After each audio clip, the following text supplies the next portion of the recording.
사랑하는 성도 여러분, 혹시 일요일이 다 가는 소리라는 노래를 아십니까?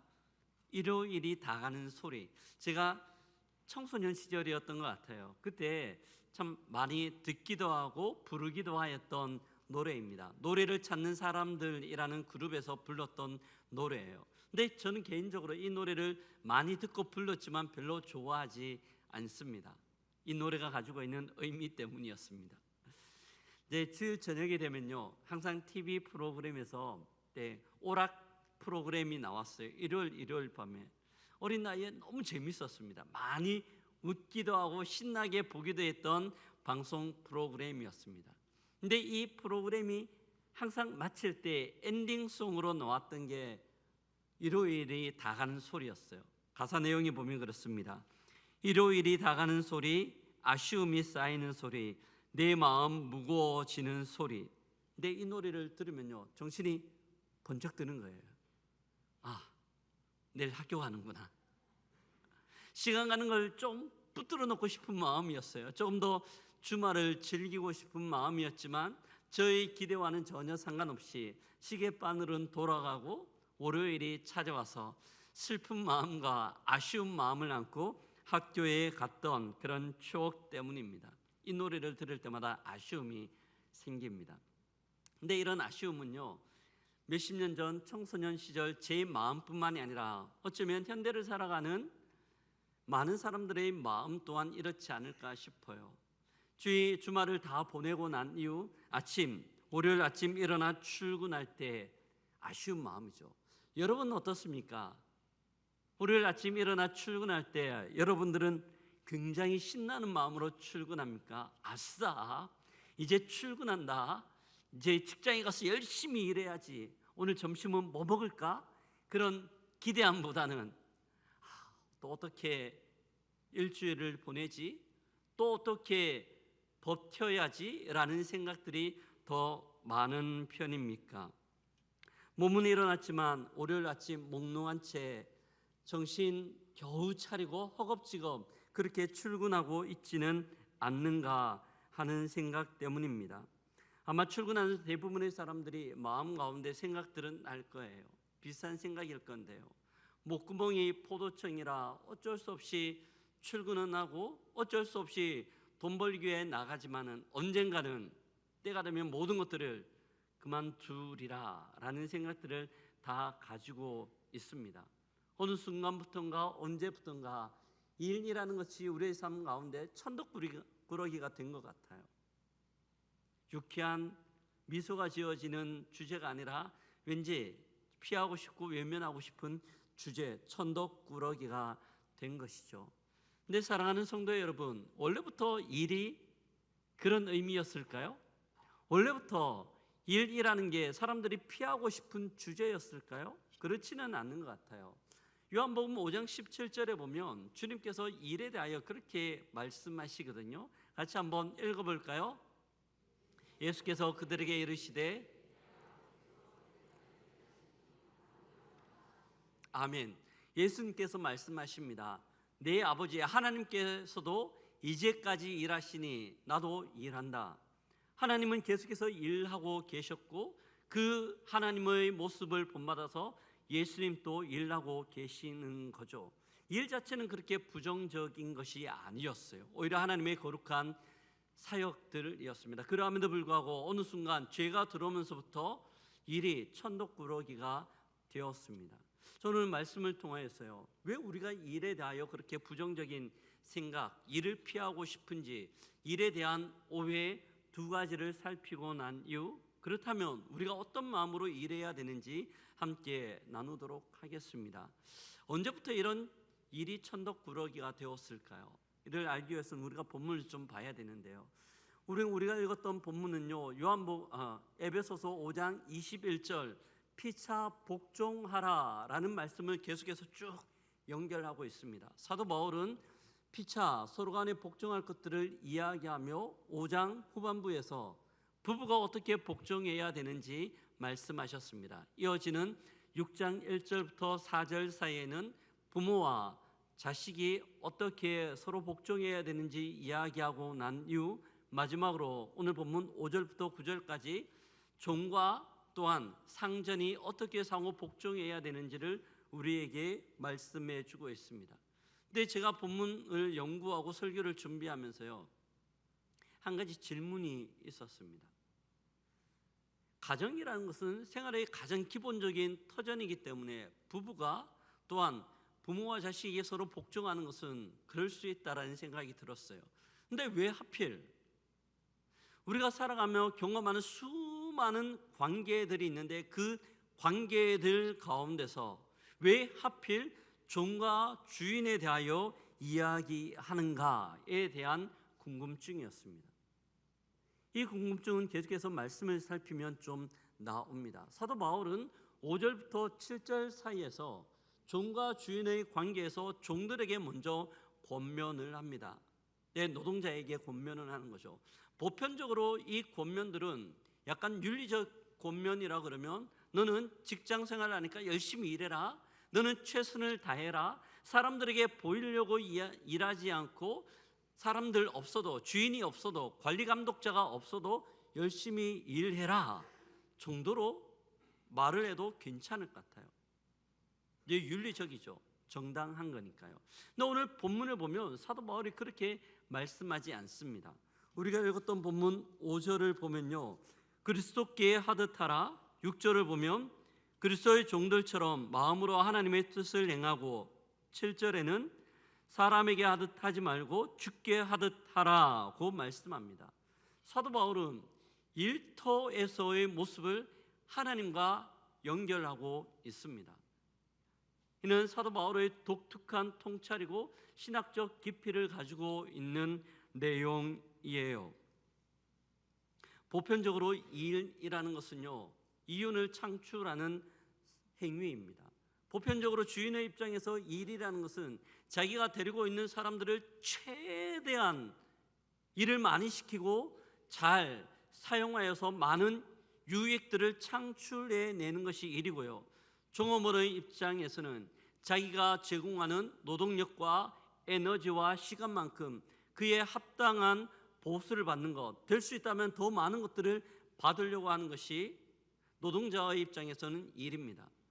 내 사회에서는 이런 사측과 또한 노동자의 입장이 서로 부딪히죠. 이럴 때 나타나는 현상을 분규 노사 갈등이라고 이야기합니다. 보편적인 내용이에요. 이 거듭나지 않는 일들이 그대로 표현될 때 나타나는 모습입니다. 내 사랑하는 성도 여러분, 이런 일에 대한 그릇된 이해가 어디서부터 왔을까요?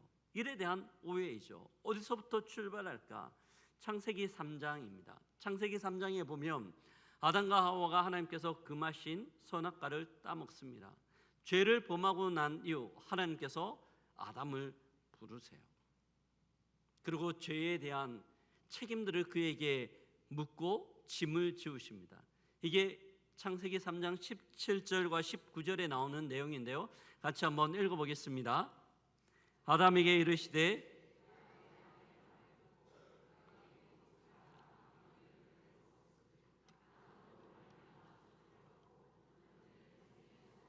그 소산을 먹으리라. 내가 흙으로 돌아갈 때까지 얼굴에 땀을 흘려야 먹을 것을 먹으리니 내가 그것에서 취함을 입었음이라. 너는 흙이니. 아멘. 아담에게 수고와 땀은 형벌의 일부가 되었고요, 노동의 피로감과 허무감은 그로 말미암은 결과가 되었습니다. 그래서 우리는 일터가 괴로움의 장소, 왠지 가기 싫은 장소가 된 것이죠. 마치 뱀이 하와에게 찾아와서 속삭속 하면서 꼬셨는 것처럼, 마치 우리 일터를 생각하면 우리의 마음 가운데 사단이 꼬시는 것 같아요. 야, 일하기 싫지? 야, 너 월급 그것밖에 못 받아? 다른 데 가면 훨씬 더 좋아. 이런 속삭임들을 우리에게 주는 거예요. 그런 속삭임 가운데 노출되면서 우리는 일에 대하여 오해를 하고 마치 일을 타락의 결과, 내 죄의 형벌처럼 오해를 하고 있습니다. 근데 성경은 일에 대하여 그렇게 말씀하지 않아요. 창세기 3장 이전에 창세기 2장 15절을 보면 하나님께서 에덴 동산을 다 짓고 난 다음에 아담에게 말씀합니다. 그 에덴 동산을 경작하고 가꾸는 일을 하라고 말씀합니다. 이는 아담에게 하나님께서 주신 소명이고 축복 가운데 한 부분이었어요. 아마 그때 아담은 행복하게 일했을 겁니다. 또한 하나님께서는요, 사람을 만드시고 난 이후에 그에게 아주 중요한 명령을 하나 내리시는데요. 창세기 1장 28절입니다. 같이 한번 읽어볼게요.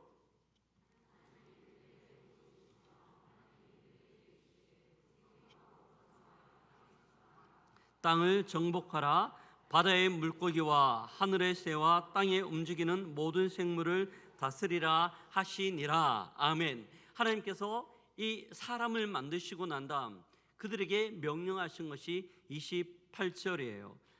생육하고 번성하며 땅을 다스리고 정복하라고 하는 말씀입니다. 이 말씀을 신학적인 용어로 표현하면 문화명령이라고 이야기합니다.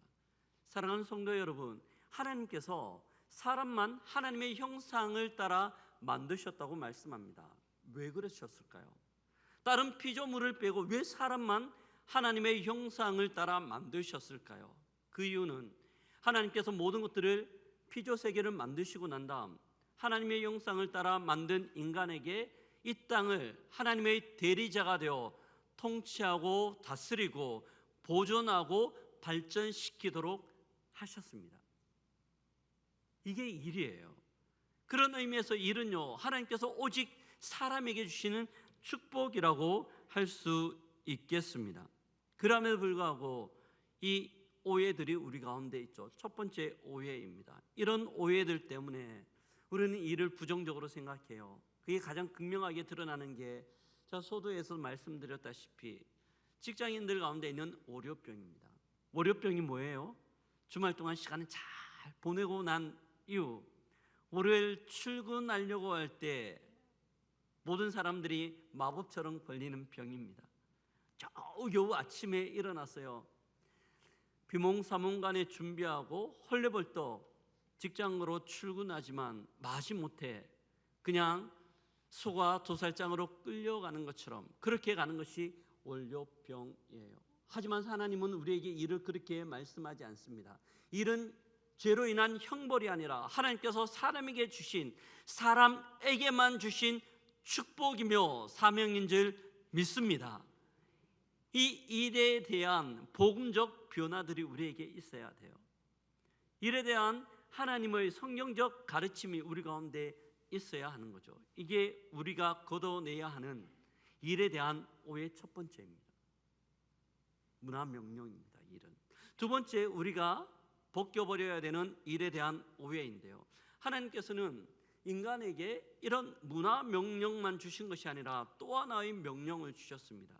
사도행전 1장 8절을 보면 오직 성령이 너희에게 임하시면 너희가 권능을 받고 예루살렘과 온 유대와 사마리아와 땅끝까지 이르러 내 증인이 되리라. 이 복음 선교 사명을 우리에게 주셨습니다. 마태복음 28장 19절과 20절에 나오는 것과 동일한 의미이죠. 모든 족속으로 제자를 삼아 아버지와 아들과 아버지와 성령의 이름으로 세례를 베풀고 내가 가르친 것들을 모두 지키게 하라는 이 선교 사명들을 우리에게 주셨습니다. 사람이 가지고 있는 하나님께서 주신 양대 소명과 사명, 명령이라고 할 수 있겠습니다. 그런데 많은 교회들, 특히 한국 교회가요, 이 양대 사명을 동일하게 잘 수행해야 됨에도 불구하고 한쪽에 너무 치우쳐져 있어요.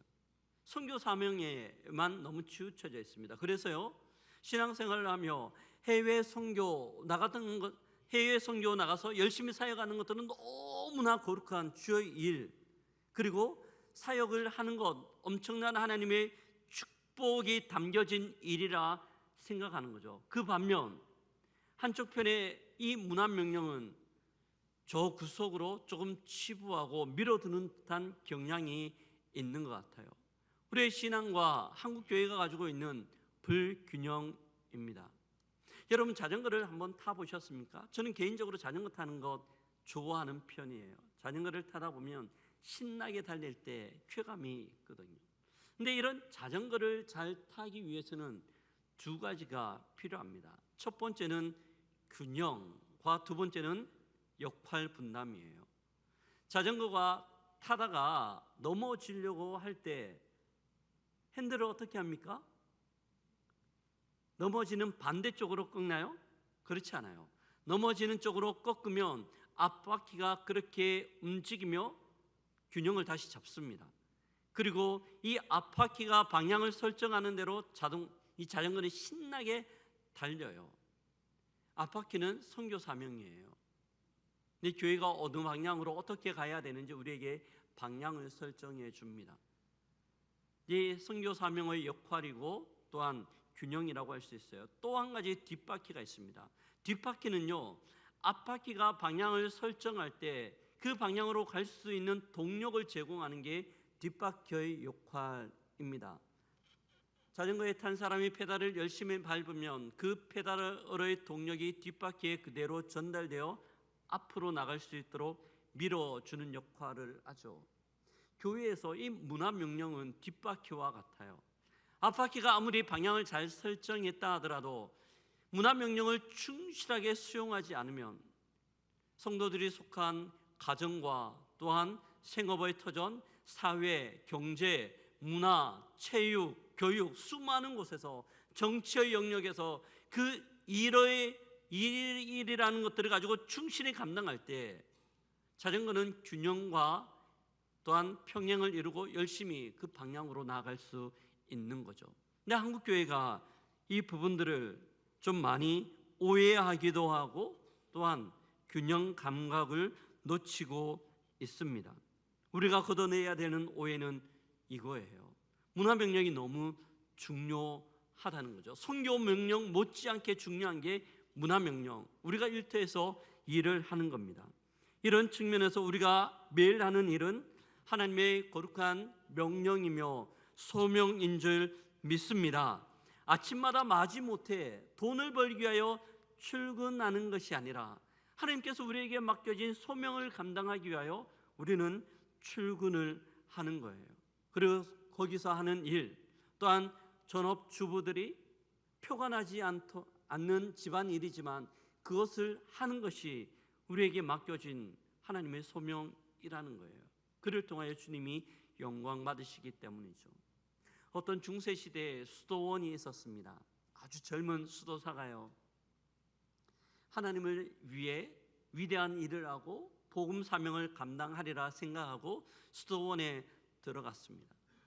수도원 원장이 이 젊은 수도사에게 일을 맡겨 주었는데요, 수도원에 있는 신발을 닦는 일이었어요. 원장이 맡기는 일이니 젊은 수도사가 열심히 신발을 닦았습니다. 근데 시간이 어느 정도 지나고 난 이후 어느 날 신발을 닦는데 마음 가운데 불평이 생기는 거예요. 야, 내가 뭐 하고 있는 거지? 내가 이 수도원에 들어온 이유는 하나님의 복음을 전하고 또한 많은 곳 가운데 하나님 나라를 일구어 가기 위하여 이 수도원에 들어왔는데, 들어와서 나는 노상하는 게 구두 닦는 이 허드렛 일만 하는 것, 내가 왜 여기 있을까? 무슨 의미가 있지? 라는 불평과 투정들이 마음 가운데 스물스물 올라오고 있었습니다. 그때 이 수도원 원장이 젊은 수도사를 부르며 이야기합니다. 구두를 닦고 있을 때, 수도사님, 당신이 지금 닦고 있는 신발은 내일 아침에 저 멀리 복음을 전하기 위하여 가는 선교사님이 신을 신발이에요. 수도사님이 닦는 그 신발은 복음을 전하는 일들 가운데 귀하게 쓰임 받고 그 신발을 통하여 복음은 전파될 거예요. 수도사님, 옆에 신발 한 짝도 있죠. 그 신발은 며칠 뒤에 떠날 우리 수도사님의 신발이에요. 그 수도사님은 저 멀리 가서 가난한 자들을 구제하고 그들을 섬기는 일을 할 거예요. 그때 신고 갈 신발이에요. 수도사님이 닦는 것은 신발이지만 그 신발을 통하여 수도사님은 복음 사역과 하나님의 영광스러운 일들 가운데 동참하는 겁니다. 이 말을 건넸습니다. 이 말을 들었던 젊은 수도사의 마음 가운데 깨달음이 있는 겁니다. 그는 아무 의미 없는 일처럼 일을 한다고 생각했고, 이게 무슨 내가 할 만한 일인가 생각했지만 그 일은 하나님 나라와 복음을 위하여 너무나 중요한 일이 된 것이죠. 그는 단순히 신발을 닦고 있었던 것이 아니라 하나님 앞에서 예배를 드리고 있었던 겁니다. 그 신발 닦는 일은 하나님 앞에서의 예배였습니다. 사랑하는 성도 여러분, 우리에게 일터는 어떤 의미입니까? 매일 출근하는 직장에서 일하는 것이 하나님께 드리는 예배의 모습으로 나아가고 있습니까? 아니면 마지못해 그냥 하루를 살아갈 수 있는, 한 달을 살아갈 수 있는 돈을 벌기 위한 하나의 직업, 하나의 그냥 허드렛 일처럼 우리가 느끼며 마지못해 하는 일처럼 생각하며 살아가고 있지는 않습니까? 일에 대한 이런 오해들을 벗겨낼 때 우리가 하는 일은 그냥 하는 일이 아니라 일터에서 드리는 예배가 되는 줄 믿습니다. 가정에서 드리는 예배가 되는 거죠. 복음 안에서 일에 대한 개념 자체가 거듭나게 될 때 우리의 일터는 예배의 장소가 되며 거기서 일하는 우리는 일터 선교사가 되는 거예요. 이런 일에 대한 복음의 거듭남을 경험할 때, 이런 마인드를 가지고 살아갈 때 주부들이 가정에서 하는 표현하지 않는 그 일들은 하나님 앞에 드리는 예배가 되며 그는 가정 선교사가 되는 겁니다. 우리의 관점을 어떻게 가지고 있는가에 대한 문제입니다. 사랑하는 성도 여러분, 하나님은 우리를 직장과 가정에서 하나님 나라의 소명을 감당하는 자로 부르신 줄 믿습니다. 이 소명을 감당할 때 우리의 모든 삶은 하나님 앞에 예배자로 주의 영광을 드렸는데 귀하게 쓰임받게 될 줄 믿습니다. 아멘. 옆에 분들 한번 보실까요? 우리 집사님, 권사님, 장로님, 우리 성도님은 선교사입니다. 옆에 분들 한번 보고 선교사입니다 라고 한번. 아멘. 언제 선교사가 될까요? 우리의 마음이 복음 가운데 거듭날 때, 그 복음으로 우리의 일들을 볼 때 우리는 직장 선교사, 일터 선교사, 가정 선교사가 되는 거죠. 이렇게 우리의 마음이 바뀌어진 선교사적 삶을 살아가는 그의 일터에는 변화가 일어나요. 어떤 변화인가 하면 함께 일하는 사람들을 바라보는 관점의 변화예요. 예전에는 그들이 나의 동료이기 전에 경쟁 상대였다라면, 이런 복음 가운데 우리의 관점들이 바뀌어지면 그들은 함께 하나님의 나라를 만들어가는 동료가 되는 겁니다. 이 관점으로 사도 바울이 오늘 우리가 읽었던 6장 5절부터 9절 사이의 말씀을 전해주고 있습니다. 하지만 우리의 일터는요, 이런 관점이 들어가기 전 이미 죄로 오염되어져 있습니다. 심각하게 오염되어져 있고, 우리의 일터는 하나님의 복음이 지배하는 것이 아니라 돈이라는 것이 우상이 되어 이미 지배하고 있습니다. 그 지배 가운데 많은 것들이 오염되어 있거든요. 1세기 사도 바울이 편지를 쓸 때 에베소의 상황이 그러했어요. 로마 시대에는요, 수많은 종들이 있었는데요, 전체 로마 인구 가운데 약 3분의 1 정도가 종이고 노예였다고 이야기합니다. 이들이 많은 일들을 감당했는데요, 대부분 종들은 전쟁에서 피한 나라에서 포로로 잡아오면 그들이 종으로 전락했고, 어떤 사람들은 경제적 이유 때문에 돈을 갚지 못해서 종으로 전락하는 사람들도 있었습니다. 여러 가지 이유들 때문에 종으로 전락하면 이 종이 되는 순간 이들은 인격체가 아니라 하나의 주인에게 있어서 재물이 되는 거예요. 언제든지 돈을 주고 팔 수도 있고 돈을 주고 살 수도 있고, 언제든지 자기가 원하는 것들을 시킬 수 있고 자기 마음대로 취급할 수 있는 것이 종들의 신분이었습니다. 주인이 이렇게 할 때 종은 어떻게 할까요? 서로 작용하잖아요. 주인이 종을 물건 취급하기에 종 또한 어떻게 하면 주인의 눈을 피해서 어떻게 하면 내가 하는 일을 대충 하고 어렵지 않게 시간을 때울까에 대한 생각만 하는 겁니다. 이런 시대 가운데 복음을 경험한 에베소 교회 교인들을 향하여 사도 바울이 이야기를 하고 있습니다. 눈가림만 하여 사람을 기쁘게 하는 자처럼 하지 말고 그리스도의 종들처럼 하나님의 뜻을 행하라 라고 종들을 향하여 권면하고 있습니다. 여기서 바울은 종을 수동적인 피해자가 아닌 능동적인 일꾼으로 바꾸고 바로 세우고 있습니다. 이것이 바로 복음이기 때문이죠. 나는 아무것도 아닌 존재가 아니라 나는 하나님께서 보고 계시는 종이라는 정체성을 가지고 우리의 일터에서 능동적으로 일하기를 권면하고 있는 거예요. 이런 권면과 함께 주인을 향해서도 사도 바울이 권면을 하고 있습니다. 그 내용이 9절인데요. 같이 한번 읽어보도록 하겠습니다. 상전들아 너희도 그들에게 그대로 하고 그치라. 너희와 그들의 상전이 그에게는 외모로 사람을 취하는 일이 없는 줄 너희가 알미라 라고 말씀하고 있습니다. 상전들 또한 하늘 아버지의 다스림을 받는 종이라는 거예요. 그들의 종이나 그들의 상전이나 창조주 하나님 앞에서 동일하게 종의 신분을 가지고 있으며 동일하게 하나님의 창조물, 하나님의 형상을 따라 지음받은 자들인 것들을 말씀하고 있습니다. 그러하기에 바울은 주인들에게 종을 향하여 위협을 그치라, 그렇게 하지 말라라고 이야기하는 겁니다. 종들은 단순히 너희에게 하나의 수단이 아니라는 거예요. 돈을 벌기 위한 수단, 너희가 하는 일을 대신하게 하는 수단이 아니라 그 종들 또한 하나님을 위하여 만든 너희들의 목적, 하나님의 목적이기에 너희들에게도 목적이 되어야 됨을 말씀해 주고 있습니다. 종은 돈을 주고 부리는 수단이 아닌 그 자체가 목적이 되는 거죠. 근데 사도 바울의 이 말은요, 아마 1세기 로마 사회 가운데 굉장한 충격이었을 거예요. 이 편지를 읽고 있는 에베소 교회 가운데는 주인도 있었고 종들도 있었거든요.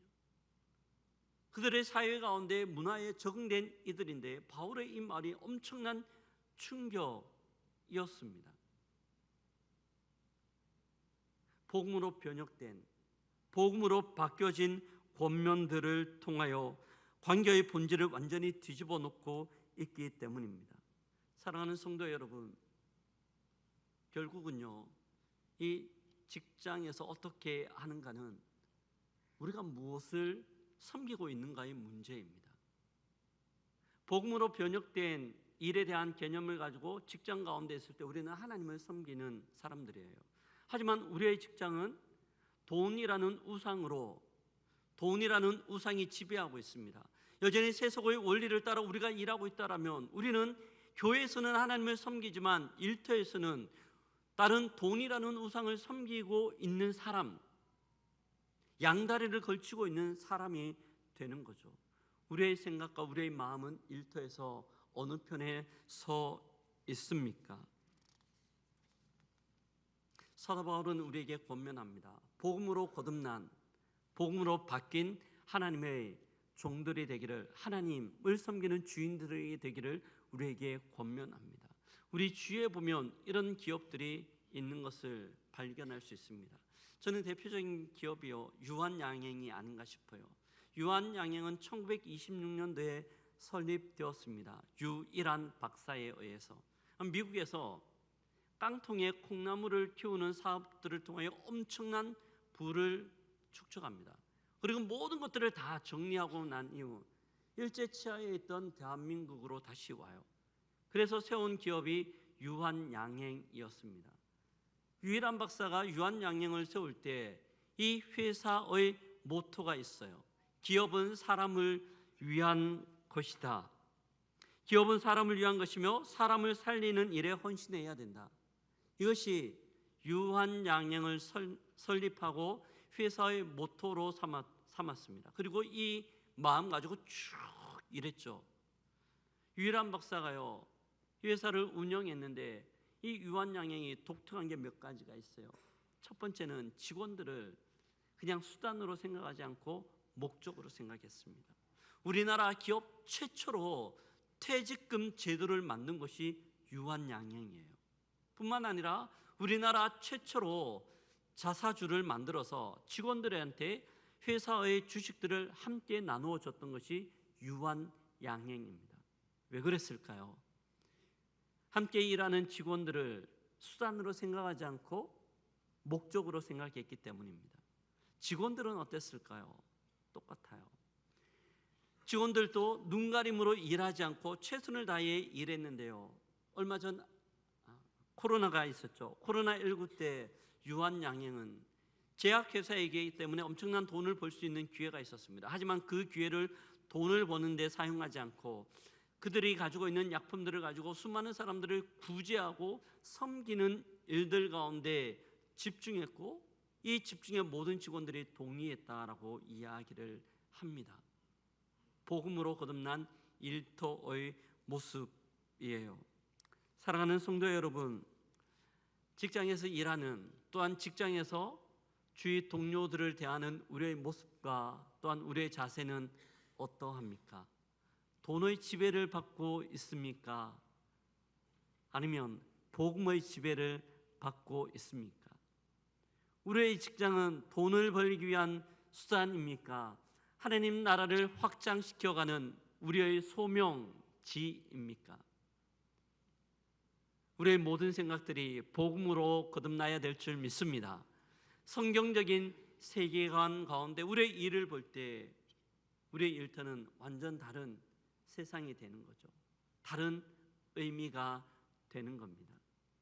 제가 20대 때요, 하나님 주신 꿈이 있었어요.